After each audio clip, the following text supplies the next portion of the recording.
What's up, everybody? Welcome back to my channel. Today I'm going to talk about my coming out story. I have done probably like 3-4 videos in the past like 6 years coming out, talking about different aspects of it, but I wanted to just have one completely redone final video that just summarizes everything into one video, because all the past videos are so damn cringy. Watching that back, it's just like, I don't know who that is. That just seems so weird. I don't know. Just my personality was weird. I sounded weird. I just hated everything about it. So we're going to talk about my coming out story. Now that I'm 30 years old, it's been about almost 11 years since I first started coming out, and I fully came out about 9 years ago now. So I have enough perspective and enough time to be able to share the best version, I feel like, kind of my story. So I grew up in a small town in Minnesota. I always loved being outdoors. I always loved building teepees with my neighbor. We would build forts and go-kart and just bike all the time. Like, there's not that what you're into has to do with your sexuality, because they're different things, but there's no like inklings that I was gay. So it wasn't until about 5th grade when I was at church, and I remember looking over at one of the altar guys. I'm like, damn, he's kind of cute. And I was like, why did I think that? Like, I don't know why that thought came in my head. I'm like, that's weird. Let's just ignore that. So I just suppressed it, and I just kept getting those thoughts throughout the next couple years in middle school. And I was like, why? Why are you finding a guy attractive? You're not supposed to. That's not normal. What's wrong with you? And if I would see like a gay guy on TV or something, I'd be like, oh, I'm definitely not that. Like, look at him. I'm not like that. So absolutely not. I'm not gay. And I just remember there was like internalized homophobia at that point, because I was like, that is not me. I refuse to be gay. Like, it was just the worst thing ever. I was like, absolutely not. That's not happening. Especially growing up in a very religious household. I grew up Catholic, so like that just wasn't an option. Like, no, you're not gay. No, you're gonna find a woman, you're gonna settle down, and that is gonna be your life, and it is what it is. So as time progressed through high school and stuff, I did experience some bullying. I never talked about being interested in women. Like, that's not even something I could fake.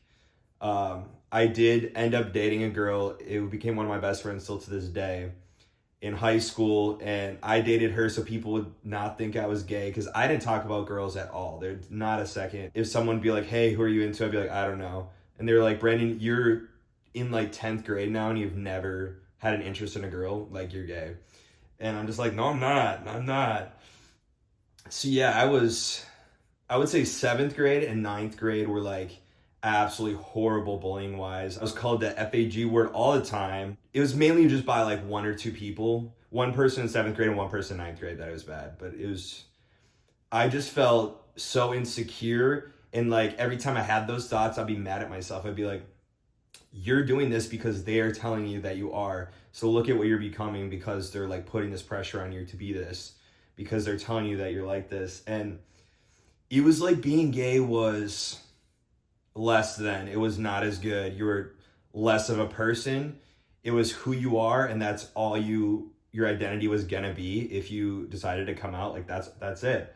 And that was just like the notion that they were putting out there. I feel like that's just at the time, because I graduated high school in 2012. My senior year was great. I had no issues with that. Like I had said, I was dating one of my friends who's a girl, and people stopped questioning my sexuality at that point. They're like, oh, okay. And then I helped her because she didn't have a lot of friends, and her dad wanted her to date someone. So I'm like, this is good. We're just helping each other out. And we got through high school. High school ended on a great note.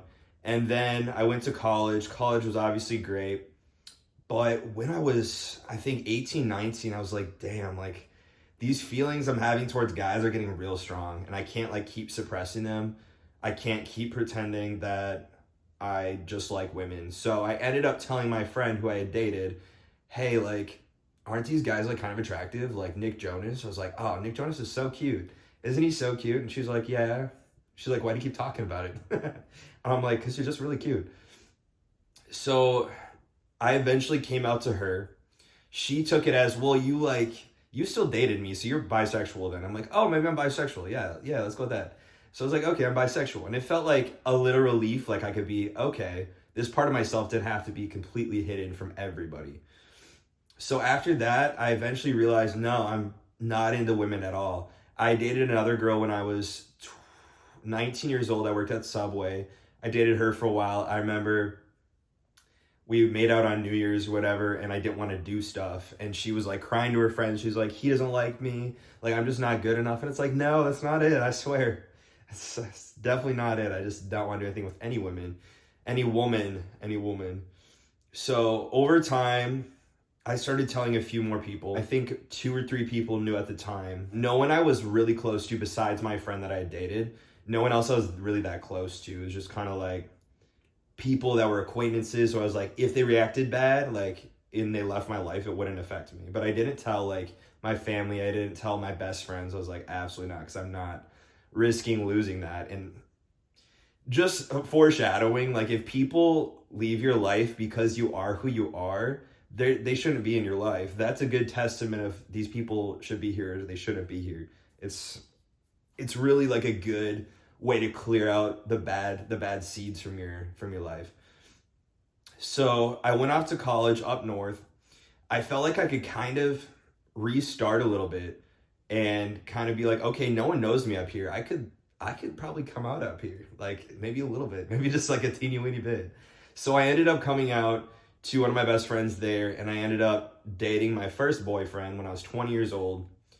And he was this like big bodybuilder, like muscular dude that went to like the University of Duluth or whatever, Minnesota. And I remember just hanging out with him and just like being so stressed. There was so much anxiety because he was like, I can't wait to meet your mom. And I'm like, we've been dating 2 weeks. What are you talking about? I was so scared of coming out. So I ended up getting too nervous. I couldn't handle it anymore. The pressure of having a boyfriend. I'm like, this, I just can't. I can't tell people, because if I keep getting more feelings, it's just not going to work.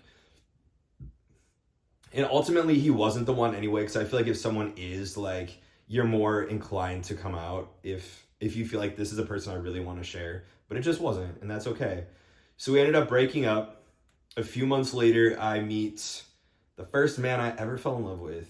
He lived back in my hometown, so I would drive back. This is no joke, like 3.5 hour drive every weekend just to spend the weekend with him, and then I would drive all the way back. Sometimes you come up to see me, but it was crazy. The amount of driving I did. I got pulled over twice for speeding.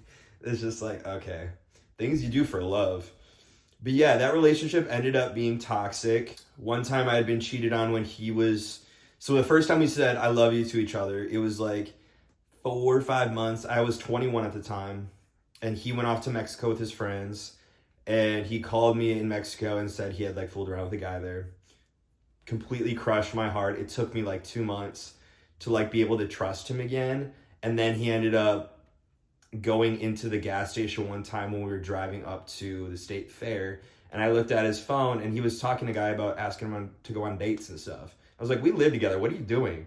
So the depression of being hurt like that is a reason why I came out. Like, our whole relationship, we had like certain friends. Like, some of my best friends knew now at this point, but my family didn't know. But we had lived together. They're like, oh, they're just roommates. But the depression of losing him and having to move back home, my mom was like, what is wrong? Like, I was severely, severely depressed. I was the lowest I had ever been. And she's like, something has to have happened for you to be this sad. Like, do I need to check you in somewhere? Like, it was that bad. I remember like driving on the highway. I was like, I don't want to live anymore. Just let me crash. So then I ended up being like, okay, I need to come out. Like, I need to do this in order to explain what's going on with me. And it had built up to such an extreme level. I'm like, this is not worth hiding anymore. Like, there's no benefit to me not telling everyone who I am. And it's weird because I wasn't in a relationship anymore at the time. So I came out. So this is so weird. So my ex's best friend, she told my sister, because I didn't want to be there for the first reaction, even if it was over the phone. Like, I wanted people to like kind of let it sink in before telling me.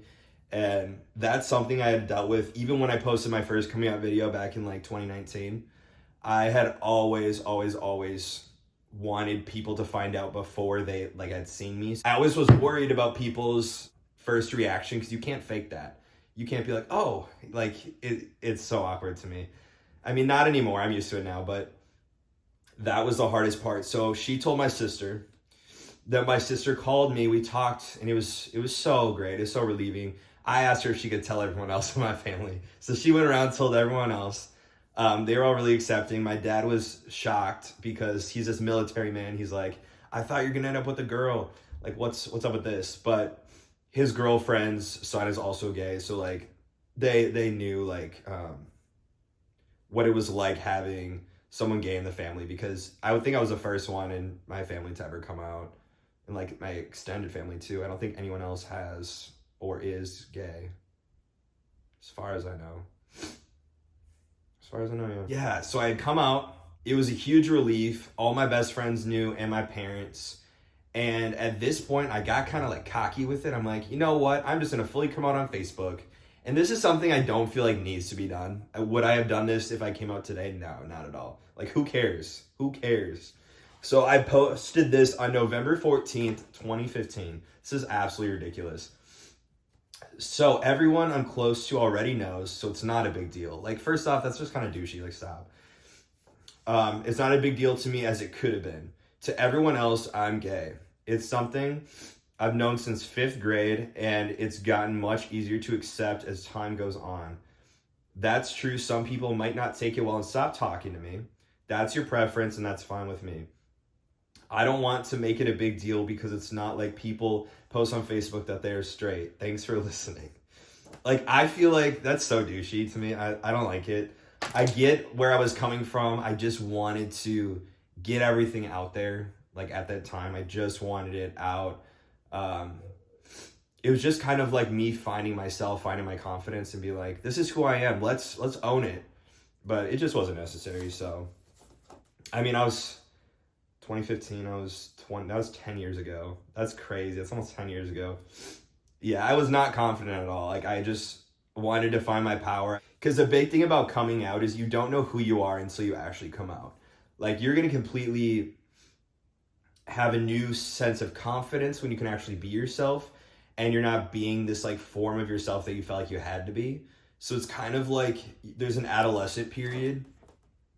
So I'd say my early 20s, like the first 5 years was all like adolescent, like dating for the first time, figuring out what I liked, who I am. Like, there's so much that goes into it, and being gay is obviously such a small part of who you are, but it is a part that people should know. It's not something you need to hide. I don't think it's something that you have to just like shout to the rooftops if you don't want to. Like, it's really your thing, because like I said, even in there, which I kind of agree with, like, people who are straight don't have to come out, so why do we have to? I think coming out more so is something for you versus for anybody else. So if you're not out, it's going to help you more than anybody else. It's just a relief of being like, this is who I am. This is who I am going to be going forward, and I'm not ashamed of that. I'm not going to hide that. And that's just something that mentally inside is very healing. And that's something you don't realize till you do it and time goes on and like the stress of it wears off.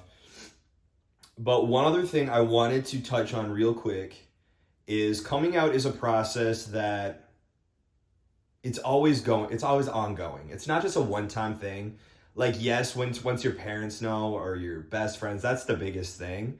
But there's going to be people that you constantly meet in your life who don't know, and you just have to say, oh, yeah, I am. Like, you don't have to, but yeah, I'm gay. Like, I'm not into women. Like, they're like, are you dating any women right now? I'll be like, no, I don't roll that way. Like, it gets easier as time goes on, but coming out is a lifelong thing, and it just is what it is. But I feel like I've gotten so much more confident, especially in the last like year. It's just gotten boosted, baby. If you're ready to come out, what I would suggest, and I think I suggested this in the original video because I think it stands true, come out to a few people at a time, one person at a time. Just kind of like practice it out. Come out to people that you aren't super close to, but that you feel like would probably be accepting. And the more and more you're able to come out and talk to people, the more pieces of yourself you feel like you're gaining that was hiding from you and like torturing you. So it's just like pieces to a puzzle kind of. And yeah, it'll be all right. You are who you are. embrace it, whether you're straight, gay, bi, trans, whatever you are perfect the way you are, and just embrace it. It's 2025 now. I feel like, of course, there's always improvements that need to be made, but compared to when I was in high school and graduated in 2012, it's come a long way in just like 13 years. So I love you guys so much. Feel free to subscribe. Have a great day. Thank you for listening.